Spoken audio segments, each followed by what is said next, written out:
Hello, welcome back to MFWoodShop 2. Just a few little things here. Not a whole lot going on in the shop. I've been pretty busy outside of the shop with work and traveling and vacations and family stuff and a whole bunch of other stuff going on. So I haven't really been out in the shop in the last few weeks. Yesterday I spent some time out here trying to come up with this box design, and I think I've narrowed it down, and I think I figured out how to do it. I'll show you a little clip over here of what I'm thinking, but more or less it's more the top of the box than anything. I thought about the little sine wave action going into the top of the box, and I was really just kind of complexed on how to cut the sine waves. Now I did think about cutting 1-inch strips for the sine waves and then kind of shifting them over so they would line up just right. The reason I don't want to do that is because I want to use curly maple for the top, and if I cut strips and then shift them over, the green's not going to match up, and I don't think it's going to look right. With the sine waves in there anyway, I'm not sure if it's going to matter that much, but I would like to cut it out of one piece of curly maple and have the sine waves in the piece. So I do have a little sample that I cut out of plywood just to test it out. And I'll get you a close-up here in a second. But the peaks and valleys, obviously they have to be altered from each other, and it was kind of tricky to do that out of one piece. Like I said, you could cut strips and then kind of move them over, kind of like what you would do with a chessboard or a checkerboard or something like that. But I really wanted to do this out of one piece so the grain would match all the way across the whole lid of the box. So I think this is what I'm going to go with.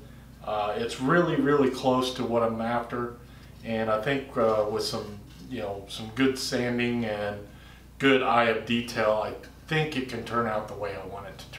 Now I got to adjust the widths so all these are actually equal. They were equal before I cut the lip. I realized after the fact that I needed a way to hold it into a framed box or a framed lid so I can actually use it as a lid of a box. But this is kind of what I'm going after. So part of my travel was for work, and I spent 2 weeks in Wisconsin area. I was real close to the Green Bay area, and so I got a chance to hang out with Nick Ferry. If you don't know who Nick Ferry is, I'll put a link in the description below for his channel. And also when I was up there, Nick took me to Bob Kloss's house. And Bob sells lumber, and he's also an awesome furniture maker.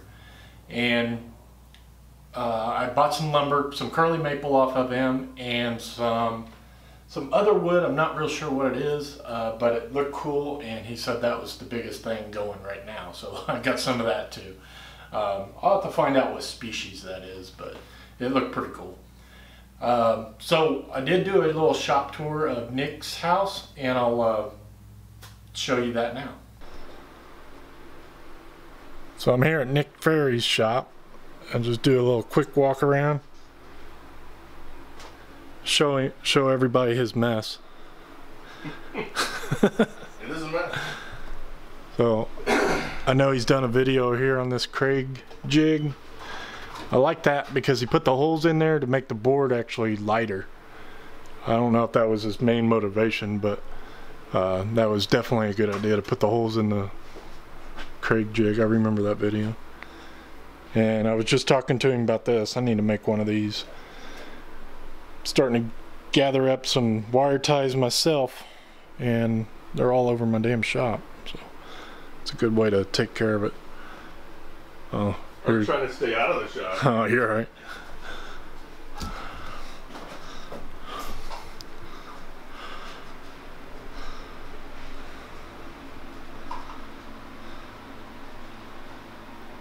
I don't have any top secret projects that I'm shooting, am I? How you like the rigid? It's alright for a lunchbox planer. Yeah. I've thrown quite a few board feet through it.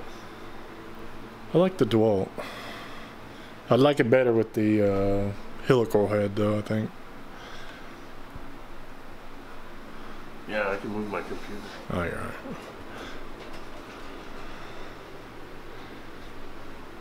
So I think I'm going to work someday, get this style bandsaw. I like the Laguna. Been looking at them for a couple years and really like those. Why aren't you using your dust collector? I don't have a circuit for it. I'm bartering for my buddy to... It's at, what, 220 on that? Yeah, but 30 amp. Oh. All the other 220 in here is 20 amp. Oh, okay. No, I like that bandsaw. That's the Italian style. Yeah. With the spine versus the Western style with the cast iron. The Nick Ferry lathe. Oh, where's your sticker? I didn't even cut one to put it on there. Oh, I thought you did. No, Braxton did on his. Oh, okay.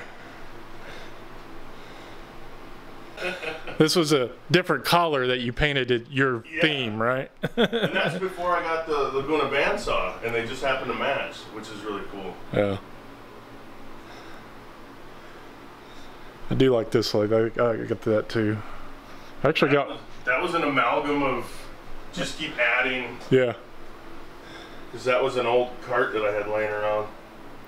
Saves having to change out a bunch of... Oh yeah, it's a pain in the butt. Like this is my slow speed one. Got the Wolverine system. And then I got the 1-inch belt sander. Then I got a buffer polisher. Then a high speed one with a wire wheel and a 60 grit. Right. I have that pretty much... Yeah, I have 3 of those 4. So I actually sold my high speed grinder because I never used it. The only time I would ever use it is to do my lawnmower blades, and I don't do that anymore. I just buy them. Yeah, it's just so much easier. That I just use a mill file. Yeah, I know you guys know this cart. That's the theater cart. Yep. And it's a horizontal surface, so it collects stuff. And this is the tool, the cordless. Yeah, I hung it on the slat wall that you were showing earlier, so there's really nothing in there but I think extra glue right now. Yeah. But it was a good design though. I like it. Yeah, I like it. So are those special slides that you used on the top, or is that just something that you did it for guide reasons? Yeah, just to keep the top square. But it's not actually structural. It's just more for lateral guide, yeah. And then the slides that carry out the main thing don't have a detent to them. Or I'm sorry, the bottom one doesn't have a detent. So when you pull this, it doesn't pull the other one out. Oh, okay. So you grab the top one, you get to your tools. Pull the bottom one, you get to all your accessories, you know, your blades, your bits, and all that stuff. So. Okay, cool. And I did a video on the handles as well. I remember those, yeah. The $2 hand or the $50 handles for $2 or something. Yeah, the EMT. Yeah. Conduit. Use your miter saw much? A lot, yeah. Do you? How you like that brand? I like it. It does well. There's very little deflection when it's out all the way. Miter saws are always terrible for dust collection, but I don't mind dust, I think, as much as most woodworkers. You have any plans for a miter saw wall? Yeah, this would be my miter saw wall when I do get to it. But other things first, like I want to organize my bit and blade drawer. Yeah. I mean, that's jammed full of stuff. I think you need a bigger bit. Because that one's just not big enough. No. I do have plans for it. Oh man, that's heavy. So what size would what would they actually use that for? Machining. But I think now they use lasers and plasma tables and stuff. Yeah. So what size would that be? 2 inch? I think this is 2 inch, yeah. It's about, I don't know, 20 inches long. That's gotta be... You couldn't even check that in the grill. You have to put it in a Morris taper. Yeah.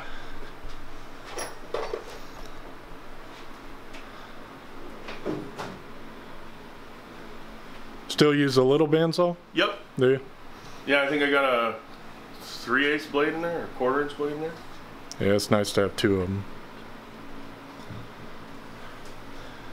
I was talking to him about this earlier too. His lumber rack. He actually has a pretty slick little design here. It's kind of protrudes out from the wall and the garage door. And I didn't realize he put holes in there so he could put, I'd assume, conduit pipe or EMT pipe, and make adjustment shelves for all his lumber racks. So it's actually a pretty slick little system. Yeah, the benefit to it jutting out in the room is I actually added wall space. Right. So I didn't put anything on this side, but I think you showed the slat wall on the other side. Right. Where I currently have all my cordless tools. So it gets you an idea. You guys probably already know this, but so this right here is his lumber rack, and then his wall is what, 6-8 feet over? Yeah, just to allow for egress. Right. And the neat thing is when you open, so if you get back from the lumber yard and you open the garage door, the wood slides in, and then when you want to go to use it, you just slide it completely past through the other way. Yeah, that's a good idea. I don't know why everybody likes lights, but that's the lighting he uses. Because woodworking in the dark is no fun. Yeah, I just updated all my lights in my shop, so I now have 7 4-foot T8 light bulbs in there. Or they're like these. Yep.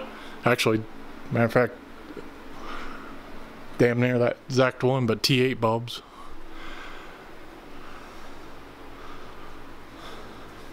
While I was up there talking to Nick, he has some really cool ideas, and I really hope he brings some of this to video. And I know he don't want me to talk about any of them, but one of them, Nick, if you're watching, you got to do it. You got to do that lathe thing.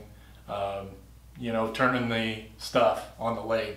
You got to do that. I think that will be a really good video, and I've never seen that before. So hopefully, Nick, if you're watching this, you'll get on that. This is your motivation to do that, Nick. Other things in my shop that going on, like I said, I haven't spent a whole lot of time in here, but before I left on my trip, I did finish up my miter station wall. I know it's been forever, and really there wasn't much to finish. I just had to build some drawers and put some slides in, and that's what I was really waiting on. Just some funds to get the slides and get another sheet of plywood just to wrap things up. But let me show you the finished product on that. These were given to me by my brother. He works at a furniture design company, and they were moving their shop, and they were throwing away these drawer slides. So I got everything from 18-inch, I got a bunch of 18-inch slides, some 16-inch slides, some really heavy-duty 20-inch slides, and I think there's even a few more 26-inch slides in there. And 26-inch slides is actually what I needed to finish my drawers. And that's what I finally finished my drawers with. So same construction as the all the other drawers, and everything works out fine. Now I still need to rebuild this drawer.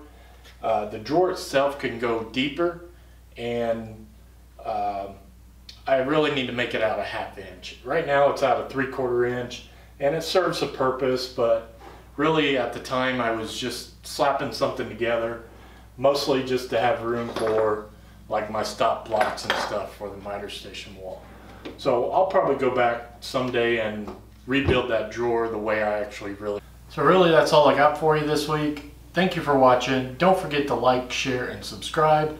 Go check out Nick Ferry's channel, and go check out Bob's Instagram feed. Both guys are awesome guys, and you won't be disappointed. So until next time, I'll see you later.